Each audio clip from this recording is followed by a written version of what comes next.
Hey, what's going on, everybody? Welcome back to the channel. Real Sports Updates here. Back again with another video. So this is a topic that I've kind of been sitting on for a little bit. Some of the news about it broke, what was it, a couple weeks ago. So I basically just been sitting on it waiting for updates about it, and I haven't really heard anything yet. So I'm going to just go ahead and cover it right now. If there is any updates, obviously I will get to it, but this is basically the Dean Spanos situation, the Dean Spanos lawsuit. And for anybody that's not familiar with it, let me catch you up. So Dean Spanos, obviously the owner of the Chargers, he is the son of, the owner of the Chargers, who Alexis Spanos, I believe was his name, bought the Chargers in 1984. And he basically, left a family trust, and, he gave all four of his children equal percentages in the Chargers, right? So there's Dean Spanos, obviously, that we know. He owns 15%. Michael Spanos owns 15%. And then there's two women. Dee Spanos owns 15%. She's the one that's suing. And Alexis Spanos Rule, I believe her last name is. It's hyphenated. But she also owns 15% as well, too, right? So four shares of 15%. That's 60% of the total of the Chargers, and then their family trust owns about 36% of it. So pretty much almost 100% of the Chargers is owned by the Spanos family. Dee is the one who is suing, and she filed a lawsuit claiming that Dean Spanos and Michael Spanos are misogynist, and they I believe the quote in the article said that she is claiming that they believe to their core that the men should basically be running the show while the women should shut up, or something of that sort. And that's her quote. Obviously she's never been told that, according to the other three children. So that's what she's suing for. And she also claims that Dean Spanos has put their family trust, the Spanos family trust, in debt, right? She has claimed that he is, made purchases that didn't make sense, and he has put their family trust in a lot of debt, which she claims. And again, all three of the other children have denied it. They've unequivocally denied it and said that it is false. Now, the interesting part about this is that Dee Spanos she wants 51% control. So she wants to be the majority owner of the Chargers, right? Forget the other 15%, forget the family trust. She wants to be the majority owner of the Chargers. And it has been said, several times, and I don't know if it's been verified, but it has been, alluded to. I would say that's a better word. It's been alluded to several times that Dee Spanos was, well aware and paying a lot of attention to what the Broncos were being sold for. The Broncos got sold for over $4 billion. I think it was over $4.5 billion, $4.6 billion. Obviously got sold to the Wilson family, right? The people who own Walmart. She was paying a lot of attention to that, and she wants the Chargers to be sold. She doesn't care about, the family legacy. She wants to get money out of, a buyer for the Chargers, right? She's looking at the dollar signs, even though she does make a good amount of money, by just owning the Chargers, right? 15% of it, just by proxy. She's not involved in any of what goes on with the Chargers, but she still makes money from it because she is a owner, because that's what her father granted her. She wants to sell this team for big money. So that's why she is requesting 51% control. And this is all in the court documents that she filed. Now, the interesting thing about this is that she is, I don't know whatever issue she has, but she's trying to basically run a hostile takeover. And you see this sometimes with companies, right? With, Fortune 500 companies or whatever. When there's a board of directors and all of that stuff, there's always, not always, but, in most companies that are successful and that don't have like a trust, or they don't have somebody who controls like most of the shares in that company, as far as like the public companies and stuff, if you don't have somebody who controls like 60 or 70% of the shares. There, a lot of times you'll see they're try to be like corporate takeovers, and I think this is what Spanos is doing right now, because it's crazy. She wants 51% control of the Chargers when all 4 kids have equal control, and the family trust has, a lot of control as well too. So the interesting part about this, though, she is using the same lawyer that Jeannie Buss used, the Lakers owner, the same exact lawyer that she used when she was granted access of the Lakers, right? When she became, pretty much the sole proprietor of the Lakers, the controlling force there, right? Making the decisions and all of that stuff. She's using the same lawyer, and she's attempting to take this over. Now, the thing is, and I've done my research and I've read, plenty about this. There has not been any evidence presented by Spanos that, Dean Spanos has put the family trust in, peril or a bunch of debt and all of this stuff. There hasn't been any. She's accusing him of doing all this, but there's no solid concrete evidence of this, right? Which is a problem for her, right? You're gonna have to prove this, right? In order, especially if you take this to court, right? The Chargers are, what would they be valued at, right? If they were going to sell, they would be up there, right? They would be up there in the 3 to 4 billions, right? They would probably be in the same range as what the Broncos go for, because LA is a big market. They obviously play, at a really big stadium, brand new stadium. And the caveat to this is that the Chargers don't pay any rent to play at SoFi Stadium. They play there just like the Rams do. They pay $1 in rent. They have a sweetheart deal with Stan Kroenke.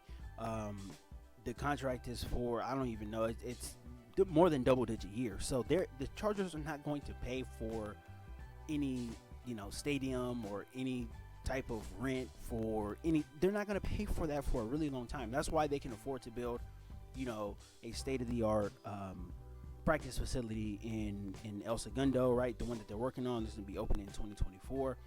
The Chargers are making money hand over fist, right? They're pretty much printing money. They don't pay anything to host their games at SoFi Stadium, but they are profiting. They're profiting from, obviously, the big TV deals, the Amazon deals and all that stuff. They're making money off of that, but they really don't have, as far as the overhead costs go, they don't do anything. They pay Stan Kroenke $1 a year, and Stan Kroenke takes care of everything, right? The Rams take care of everything, the maintenance of the stadium and all of that stuff.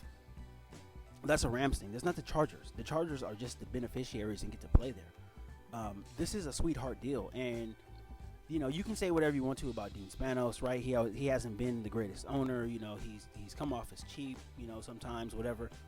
That's a sweetheart deal. When you're talking about business, that's the type of business that you do, right? You are able to make literally billions of dollars without having to pay for a stadium, without having to pay for your home stadium, right?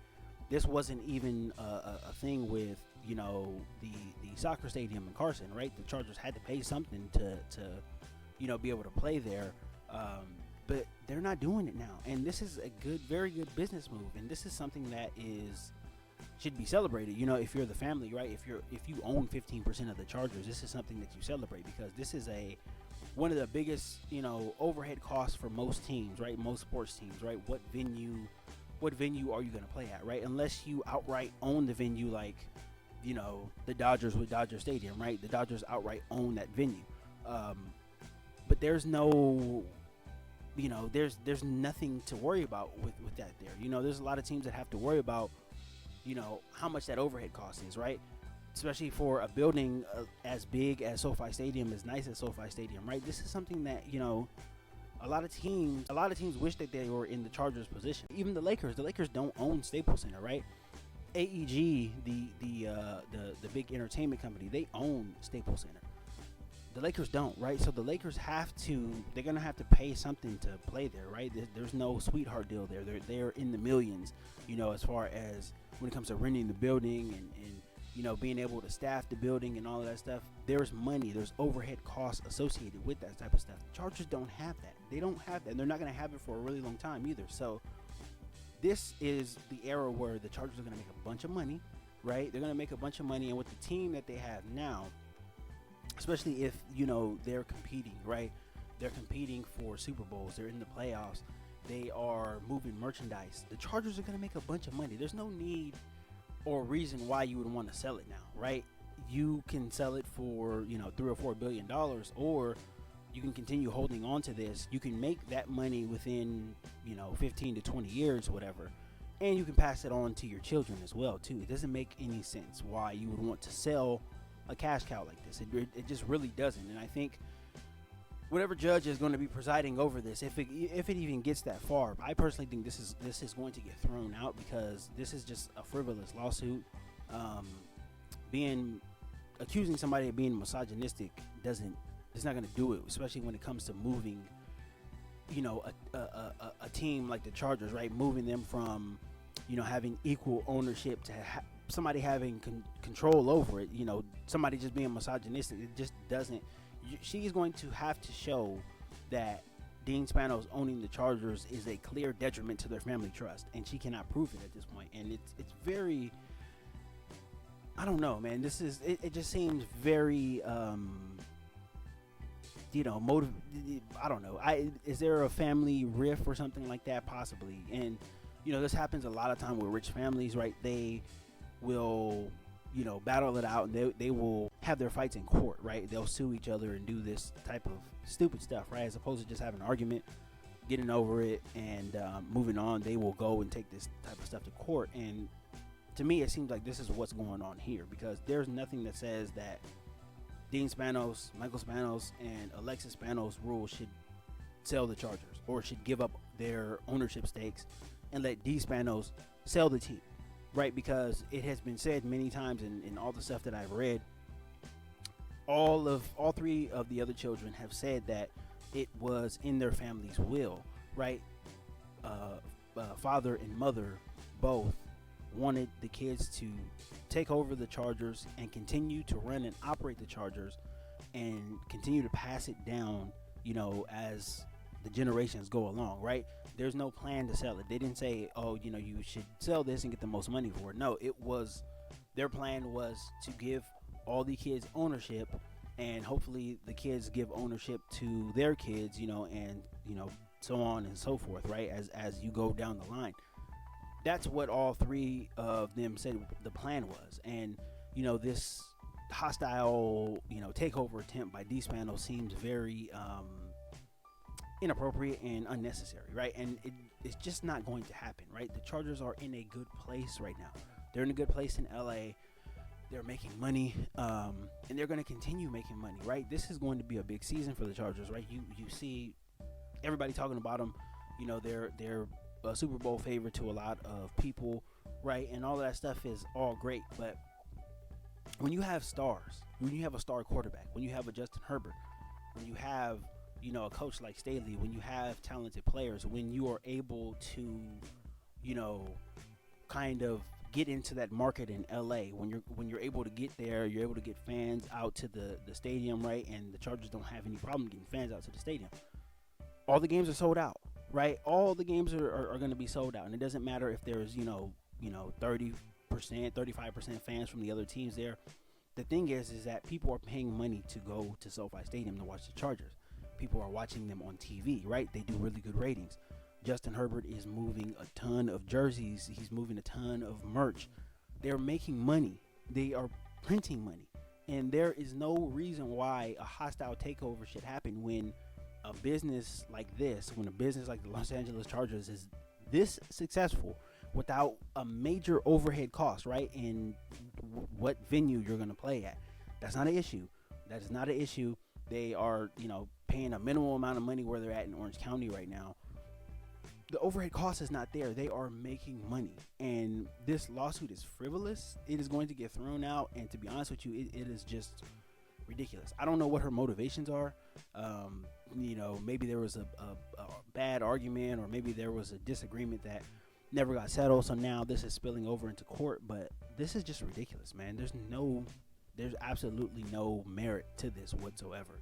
And the reason why it gets covered is because anytime an NFL owner is going to court or is getting sued, right, it's always going to be in the, the media, apparatus. It's always going to be there, right? NFL owner getting sued, right? And it doesn't matter what he's getting sued for, whether it is legitimate or not, but it's always going to be there and it's always going to be covered. So that's why I said I wanted to cover this a couple weeks ago, but I wanted to wait and see, and I wanted to wait and do my research. And as far as everything I can find, there's nothing that says that, the other three kids should be giving up ownership to the Spanos so she can just sell it. And, yeah, that would be great, if they sold it for $4 billion, but they got to split it 4 ways. And then, the family trust is going to be getting money from that as well, too, right? So maybe they get $1 billion each or something like that after the sale is completed. If a sale was to happen, maybe they get $1 billion. Maybe it's a little less than that or whatever.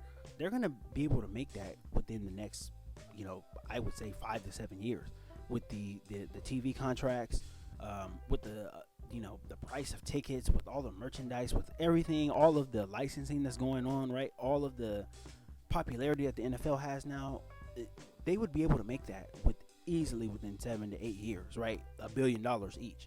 So I don't know. It just really seems like a frivolous lawsuit. It's very crazy. Again, I wanted to wait and do my research because when I first started reading stuff on this, I was like, well, this doesn't really even sound right. This is crazy. This is bull. This is straight up bull. I don't understand it. But like I said, as I read more and did a little more research, it just seems like this is a family quarrel that did not get solved, and now it's in the court system. And it's unfortunate, but hey, it is what it is. This is what rich people do, and it's stupid, but there's a lot of pride when it comes to these type of things. There's a lot of not backing down, and everybody is just so hard-headed and so steadfast on what they want that a judge eventually is gonna have to rule on it, and then whatever happens from there. But hey, I mean, this is just, it is what it is, right? This is a part of these rich people's everyday lives and all this stuff. So, but ridiculous. The lawsuit will get thrown out. It definitely will get thrown out. It's not a matter of if, it's a matter of when. And I think it gets thrown out sooner than later. I think the Chargers go on to continue to have financial success, right? Just like all the other NFL teams are pretty much having. So at this point, man, it is what it is. But if there is an update, I will come on here and update the story and give my commentary with it as well too. But that's pretty much all I got for this one, guys. I will be back with much more content. Can't wait to get into some training camp stories and be able to cover those all throughout training camp. But that's pretty much all I got for this one, guys. Until next time.